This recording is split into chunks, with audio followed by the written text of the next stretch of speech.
నేను కొనుక్కున్నా. ఊళ్ళో 10 ఇండ్లకు నేను ఒక్కొక్క లీటరు ఇట్లా పాలు పోసేదాన్ని. చిన్న 2 హోటళ్ళు ఉన్నాయి, అక్కడ కూడా పోసిందని. లీటర్కి ఎంత వస్తుంది? సరే, ఎన్న శాతం బట్టి వస్తుంది సార్? అవును, ముందు అయితే 25-20 రూపాయలు, ఇప్పుడైతే బాగానే 60-50 రూపాయలు ఇట్లా వస్తాయి సార్ లీటర్.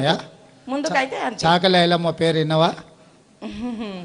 ఇస్నూరు దొరల మీద కొట్లాడింది ఆమె కూడా. ఊర్లో ఇట్లనే చిన్న భూమి ఉండి వ్యవసాయం చేసుకున్నట్టు ఆమె భూమి గుంజుకుంటే ఊకోలే, తిరగబడి కొట్లాడింది. రోజు రాష్ట్రంలో దేశంలో పేరు తెచ్చుకున్న చాకలి ఐలమ్మ అని. సుశీలమ్మ, నువ్వు కూడా కష్టపడి బాగా అందరికి ఆదర్శంగా నిలబడు, పిల్లల్ని బాగా చదివించుకో.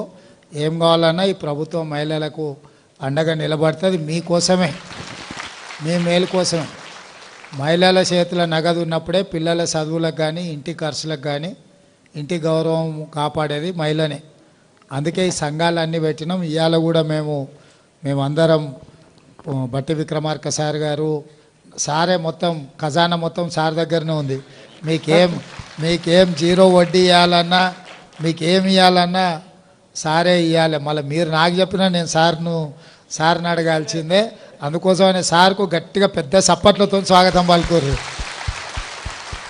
ఓకే సార్, అక్కడ జిల్లా మండల సమాఖ్య అధ్యక్షురాలు చేసిన కాబట్టి జిల్లా సమాఖ్య జనవికాస జిల్లా సమాఖ్యకు కూడా అధ్యక్షురాలు అయినాం.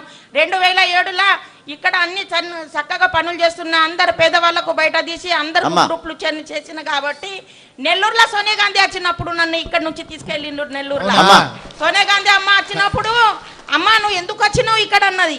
అమ్మ, మా హక్కులు అడగదానికి వచ్చినాము, మేము పేద కుటుంబాలకు వెళ్ళి వచ్చినాము, మాకు ఏదో ఇంత సాయం అవుతుంది అని అడగదానికి వచ్చినామని సోనియా గాంధీ అమ్మతో మాట్లాడినా. అయితే సోనియా గాంధీ అమ్మ ఒకటే మాట అంది, అమ్మ మీరు లక్షపతిలు కావాలా, మేము లక్షపతిలు ఈ రోజు అయినా కానీ ఇప్పుడు అడుగుతున్నాం సార్ మా సీతక్కకు మేము కరోడపతి కావాలని.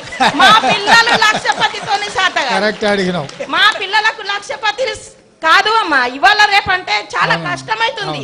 అందుకే మేము సీతక్కకు సాయంతోనే అడుగుతున్నాం. ఎందుకంటే మా చేతుల్లో అయోధ్యలు ఉన్నాయి, మేము యుద్ధంకు తయారన్నా కానీ మాకు విద్య రాదు సార్, మాకు నేర్పించాలా చాలా నేర్పించాలా. ఓకే సార్, మాకు ఏదన్నా తప్పు మీకు ఇన్ఛార్జ్ గా సీతక్క నేసినాం ఆదిలాబాద్ లో. మీ ఆడబిడ్డ ధన్యవాదాలు సీతక్క, ఇంకొకసారి గట్టిగా చెప్పండి.